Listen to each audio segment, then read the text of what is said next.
So, welcome to Insights with me, Farzana Muhammad, uncut conversations that matter. This podcast brings you real, practical insights on business, leadership, resilience, and wellness. Conversations that go beyond theory and help you think, reflect, and apply.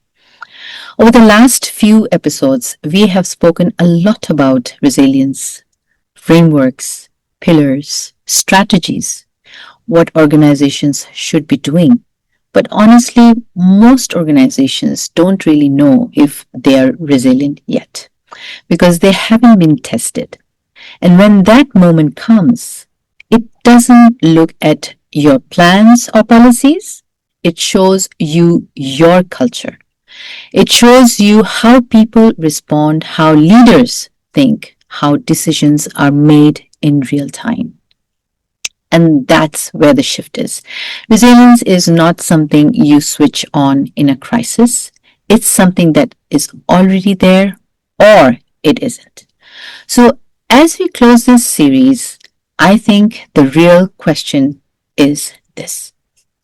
Every leader believes they would lead well in a crisis, but when you strip away the plans and the titles, what is the first leadership failure you actually see when real pressure hits?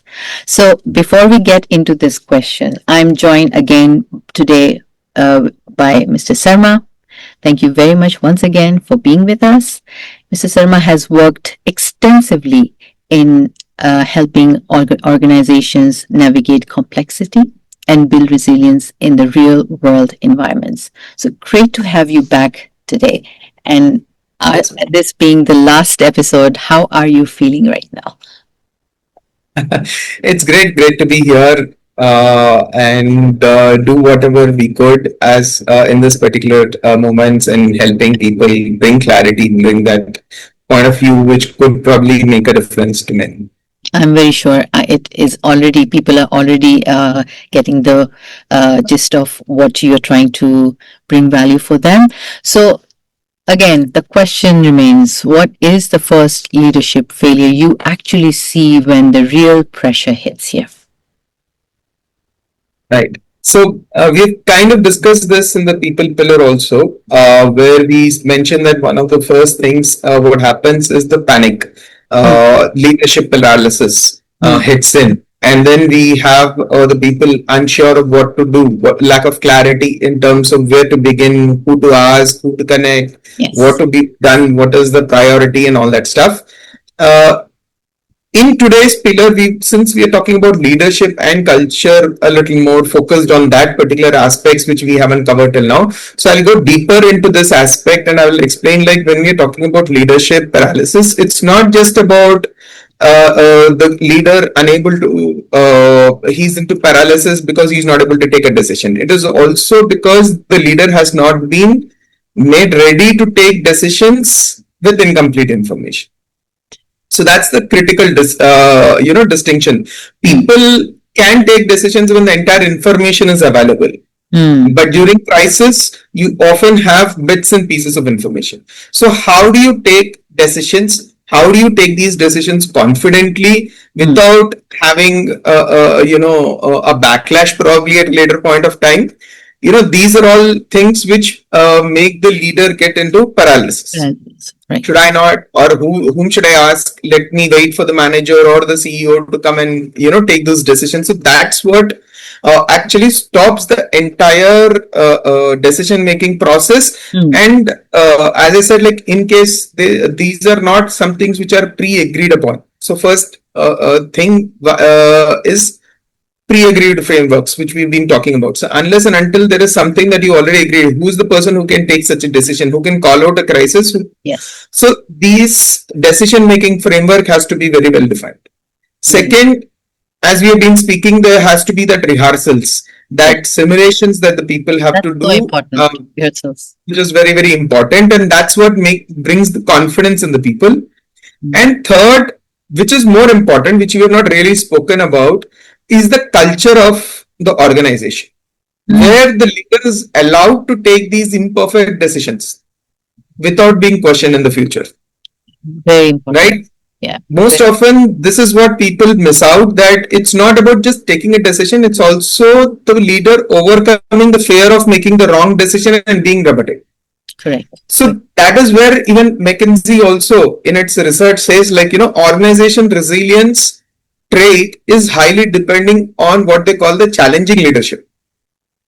Okay. That is, leaders who empower teams to think and act differently under pressure rather than tightening the control. So this is something which the organization should have created and built already, and that is when it would work. So even you have a great framework, even if you have done the simulation, but not every time can you do every kind of a simulation, Exactly. right? So still you can get into trouble if your culture is not supporting the leader to take a decision in the context of unknown. So that is something which the organizations have to work on building that culture, building that capability in the leadership team. That's other aspect, like, you have to constantly build the leadership capabilities of taking decisions during limited informations. So that is what I would say is what happens in the crisis when you dig deep. Very nice.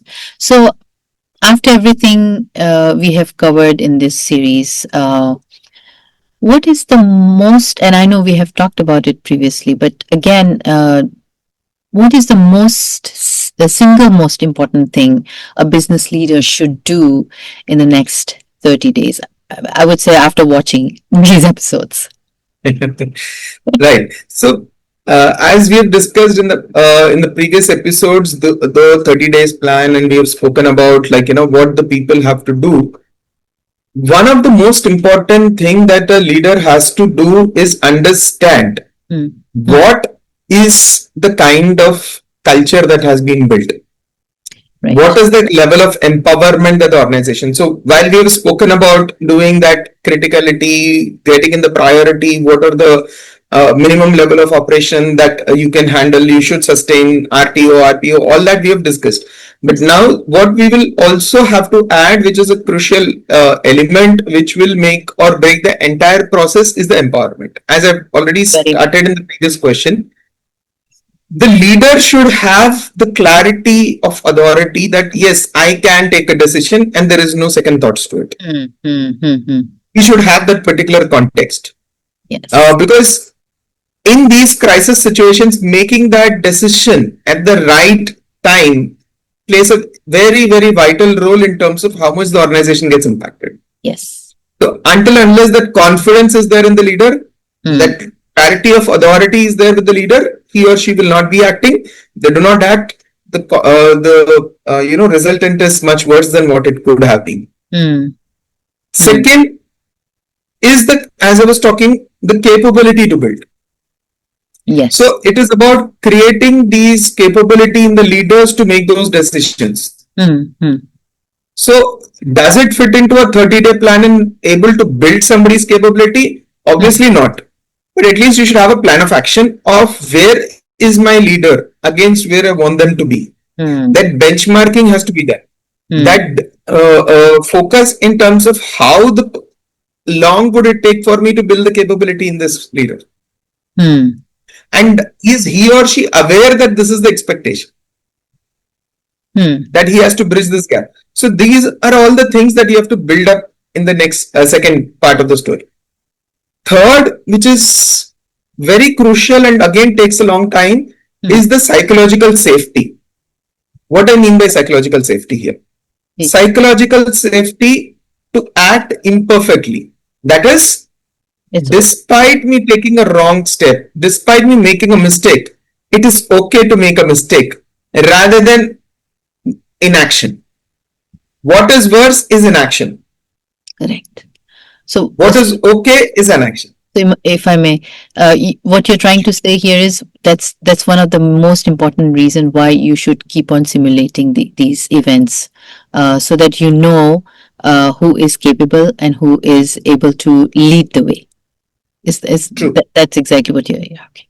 Right. Please go ahead. Yeah, and lead the way, and second, also giving that confidence that it's okay to take a decision may not be the right decision at a later point of time. We can always analyze that, this is a wrong decision the person has taken, so let us pin the blame on him. This kind of a culture shouldn't get created. They have to have the confidence that it's okay. At a different point of time when everything has settled, you can always take 20 different decisions. Different from what you could always come out with an answer probably better than what you came up at that point of time. But it's important, as I already said, compared to inaction, action is important, and that action has to be taken. So the person should have that psychological safety that, okay, I will take an action, even if I fail, it's okay. It is only a learning opportunity for me, and the organization accepts that particular context, that it's a thing of learning, and next time he or she will do better. Of course, we are not talking about a deliberate inaction or a deliberate action which leads to an individual's benefit and not an organization benefit. We are not talking about those kind of decisions, but a genuine mistake where, given the limited amount of time, he or she came to a wrong conclusion and therefore a wrong decision. Sometimes that happens, and the organization should allow that to happen. Okay. So these are the things which I would say which matter. And even Gallup also in its 2025 survey also said that organizations who empower the team in this kind of a way improves their productivity and crisis handle management by almost 18%. And the result could be 2.5 times better than what it is otherwise. Very nice. Okay, so I would like to know the difference between an organization that has resilience programs or has a resilience culture. So between the resilience program and the resilience culture, what are these two terms, and how would you separate them? How are they different from each other? Excellent. I think that's a very, very important question and important distinction that the people have to understand, that an organization can have n number of resilience programs. As I was just mentioning, you can simulate a couple of crises. You will not be able to simulate every kind of a crisis possible. So the difference between resilience, an organization with just a resilience program and a resilience culture, is that in a resilience program, what is already simulated, what is already given, the people will be able to deliver. Whereas in a resilience culture, it is about the way to go about the entire process, and therefore they will get it right faster, quicker, and most often right. So how do we understand whether we have this resilience culture or resilience program? So just to give you some few insights. So one is, in a resilience program, let's say if some new project is approved, the typical questions the people ask is, what is the budget, what is the timeline, and so on and so forth. In a resilience culture, the people would ask, what is that single point of failure, and what is our fallback if this particular initiative does not happen? Are they able to think from that perspective or not? Second, in business impact analysis, are we updating annually because the schedule says so? That is what happens in just a resilience program. In a resilience culture, these impacts are updated automatically, the people closest to the work. So as soon as something changes, the people themselves notify that, okay, this change has happened, so we will have to update the resilience framework. So that's a cultural difference. Third, most often the managers run these exercises because they have to do. Like, as I said, some sectors like financial sectors, they're mandated to do this. But in a resilience culture, they're running because they want to know whether they can actually deliver when there is a crisis. Because they want to know the genuine risks that the organization is facing and how do I overcome this. Makes sense. Fourth, in a programmed culture, the crisis team meets whenever there is a crisis or whenever that need for meeting by the statutory obligations or revisions. And in a resilience culture, as soon as there is a near miss or there is some kind of an escalation which is not yet moved into a crisis, but just because there was a near miss, something which did not go the way it was predicted to be, they immediately start, okay, where did we go wrong? What is this risk that we are facing? that we have not predicted. Okay. And now how can we predict this and make sure it doesn't occur? This becomes part of the culture. Okay. Then finally, fifth point is in a resilience program, most often organizations, a few people are designated as continuity plan team or BCP team or BCM office kind of. So those are the only people who think about this. In a resilience culture, it's everybody involved who starts looking at and thinking about this and updating. So these are some of the things that we can clearly have in mind in terms of the difference between the two. And as I already mentioned, culture is the one which will really take you through. Unless you build this resilience culture, and you will not be able to handle every kind of a crisis that organization might come through. Some crisis could be very small, insignificant, may not make a big impact. Some crisis may create a very huge impact, and you have no way of predicting all of these 100% accurately. 100%. Yeah, yeah. Very well said. So that's probably where the biggest gap sits between your intention and your actual behavior. That's what I understood. Yeah. Perfect. Okay, so let's move on to the next question. And what is the most dangerous? I use this word when I used in the last one. Somebody said, "Why are you using this word?" But I think looking at the scenario today, this word can be the actual word I should be using. So I'm using it again here. Dangerous illusion leaders have when they say we are resilient. Right. Right. So yeah, please. Sorry. Yeah, so that's what, because now listening to the difference between the two, the culture, and so let's look at those leaders and how bad it could be for any company whose leaders are actually in their minds saying, "Oh, we are resilient." What would you say for them? Exactly. I think this we have already spoken in the past episode, but I would like to refocus on this. So, Sure. the most important dangerous illusion is when people believe because they have a plan, they have created a system, they have done one activity or exercise in the past, and therefore they have the required capability. That is the most important danger that the people have.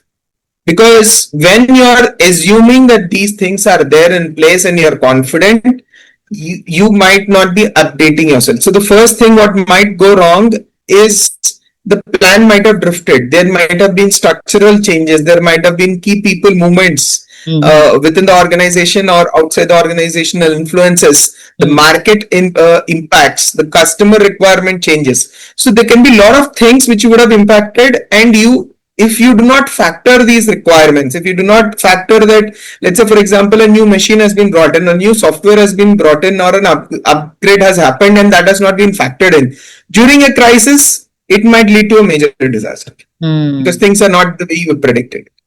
Similarly, lot of people have this I have already done this in the past. Let's say for example, during COVID I created, or during my past crisis I've already faced this and I've come out confidently well. I've done a good job. So now I'm well prepared. Now I don't have to prepare myself for the next crisis.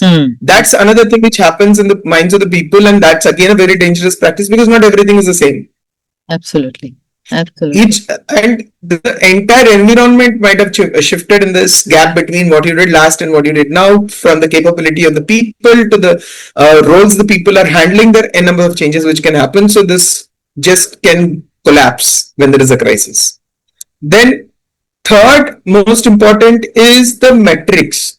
Are we looking at these metrics more from a compliance perspective or a capability perspective?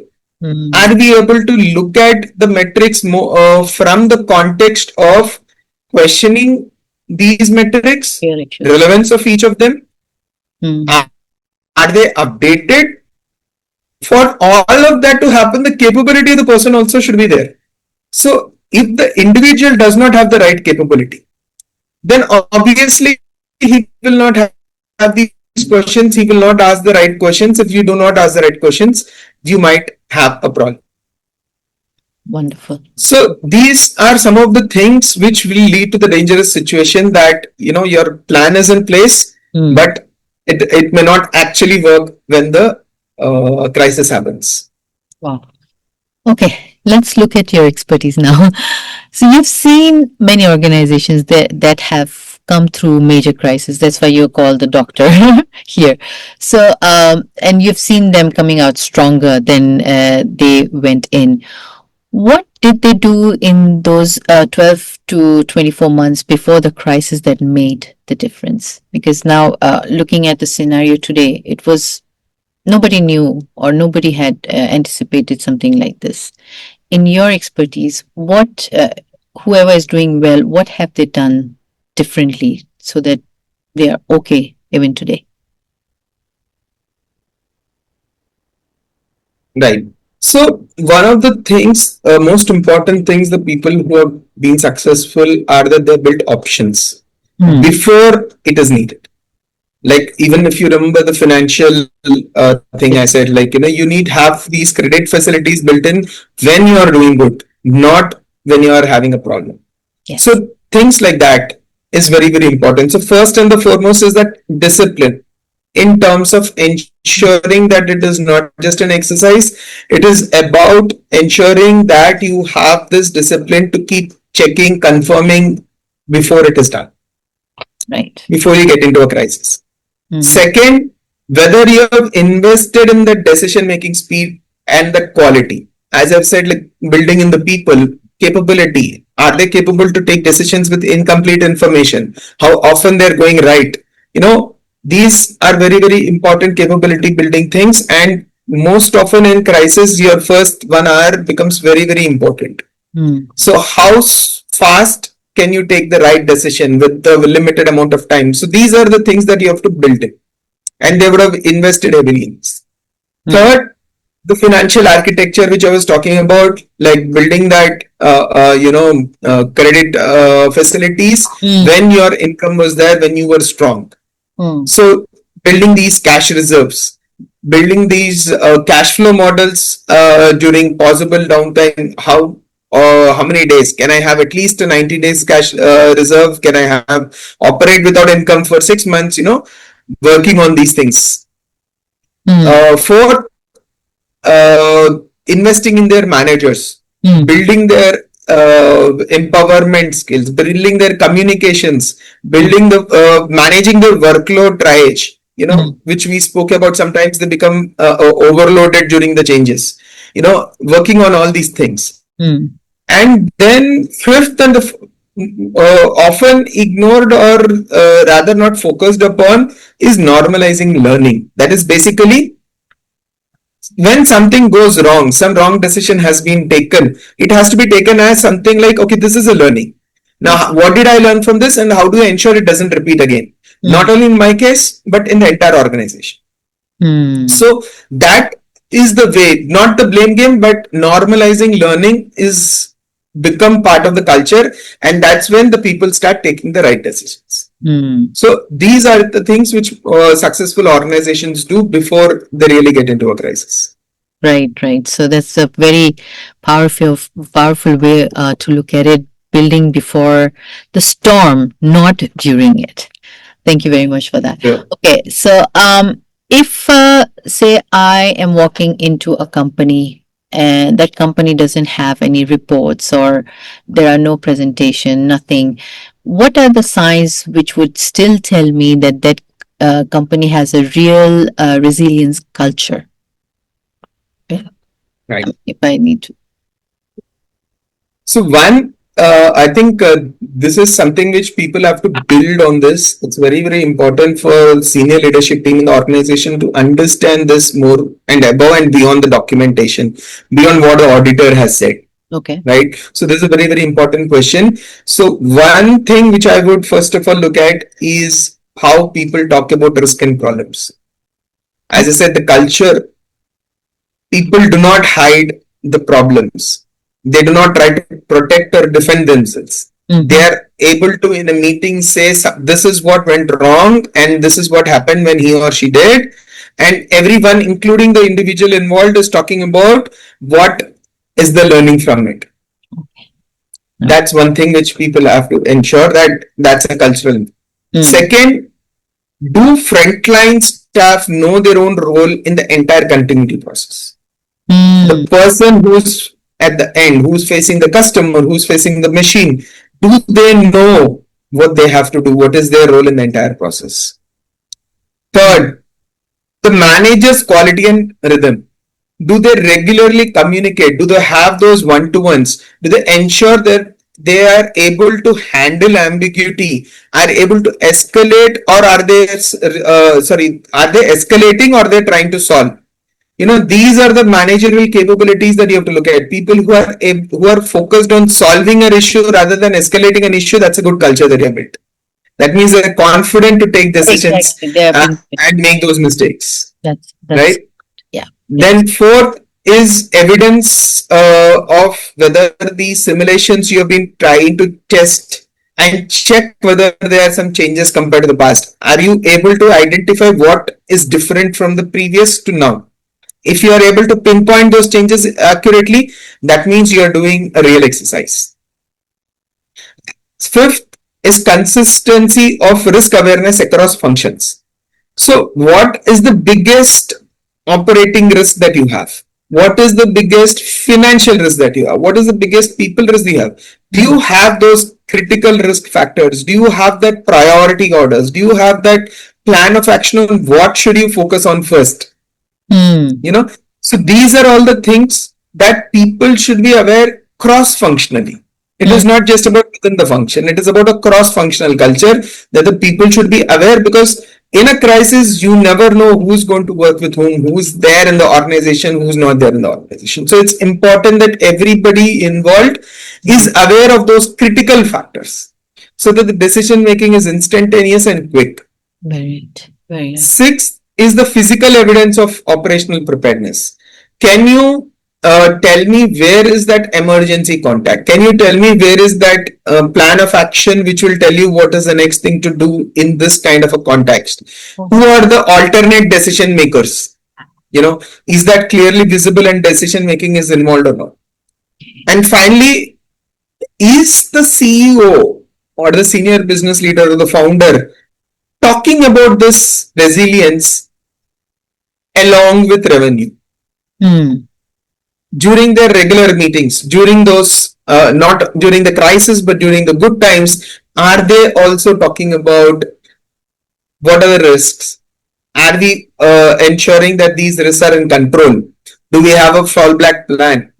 These questions are they also asking, because if they do not ask, then definitely the priority will get lost to focus on this resilience building, focus on agility building. So these are the 7 things which I would say that you will have to focus on, and when you focus on, you will be able to do it effectively. That's amazing. Okay, just have you seen those organizations where leadership believes that they are doing everything right? They are doing whatever you just mentioned, those 7 pointers.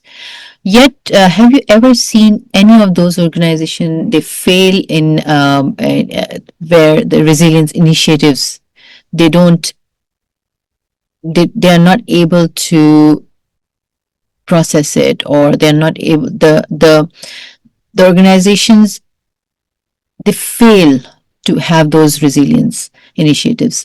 Have you seen those organizations while you were in your experience? Definitely, I've come across these organizations. Yeah. Okay. And the major issues, if I can name them, is one, most often, as I was saying, the senior leadership is not talking about resilience, or the founder is not talking about resilience. Therefore, the managers are more focused in terms of the delivery, getting the regular revenue, bottom line, and all that. And therefore, they're not able to focus on this resilience and make sure that they are updated and on. Okay. Second, the people who are asked to maintain resilience quite often are overloaded. The workload management, which I was talking in episode 3, Okay. So there also this suddenly they would have got an additional workload, and therefore they're not able to focus on these resilience updates, those resilience meetings that the people have to conduct frequently and all. Third, quite often over a period of time, if it is not focused upon, it becomes a checklist or a task rather than a way of working, way of life. Makes sense. Right? So it just becomes a project, so I can't do it for the sake of it, and they just move forward to the next task. So that is something which I've seen a lot of these organizations have got into a problem because of that. Then fourth is the feedback loop. So when some is the frontline able to tell the leadership that probably this is something which got changed, probably this is something which is no longer relevant or related. Is that feedback loop happening? Over and of course I'm talking about those regular exercises and simulations, but if the front line is not involved, if the front line is not clear that they have to give these feedbacks, they will not be giving it. And imagine a crisis between your last update and today, and there is a change in between, and you would be the leadership would get caught unaware, right? So the entire decision making chain fails. So that feedback loop is very, very important to maintain. And fifth, quite often what happens is the people don't care about these, because the way the business resilience is positioned is just one of the organizational initiatives. It is because the manager wants it or the founder wants it or some consultant told it, this is the way the people look at it. So at the time of implementation, the implementation is to connect with the people and what they care about. If this goes wrong, how does it impact me as an individual? That connection is extremely important, and if that is not taken care of, it will fizzle out over a period of time. The entire context and the initiative and the training and the capability building, none of these things would really sustain and survive the time that it takes to build all these things. And this is very, very clear, even in IBM's analysis, research reports and all, they have told like unless and until these things are in place, especially, including what people care for, connecting it to what people care for, they fail. Really? So that is where Career Tree focuses on, ensuring that the implementation, not just about the documentation, but the implementation of the entire thing, and the way you implement becomes more important, and that's what we focus on in Career Tree when we are implementing these things. That's great. Okay, so that brings us to a bigger picture now. If we have this same conversation 2 years from now, what will separate that organization that survived from the ones that has disappeared? I'm really inquisitive to know. Exactly. That's a very, very good question. So if you look at the differentiator is not going to be whether somebody had the most important deck, they had some very beautiful simulations. It's not about that. It is about being that continuously agile and disruptive in the way you think, disruptive in the way you create things. So some of the things that I can think about is first, when we, as I already kept mentioning, building this resilience before it is required. And to the extent that it is not just agile in the sense that the people are flexible, but they are flexible to completely look at the entire way they work changed. Yeah. Let's say, like for example, AI, the organizations which quickly caught on to AI and used it are doing extremely good. They have used very, very important productivity levels, and optimized them. So how disruptively agile are you? And these people are they are organizations who are not treating this as at a specific leadership level kind of a conversation, but these are regularly tested, checked. Accountability is very clear. They have invested in their managers, in the critical roles, not just the systems, but as I said, it's become a culture, the way of working, the way of living in your organization. The decision making speed under pressure, under limited information, people should be able to take these decisions with clearly understood that they have the authority, they have the rights, They have the accountability and they can take this decision without getting into what happens if I go wrong thought Mm, process. mm, mm, And these are the organizations which build learning very much into their entire culture. So it's very important that compared to the competitors, these organizations have a very effective learning culture.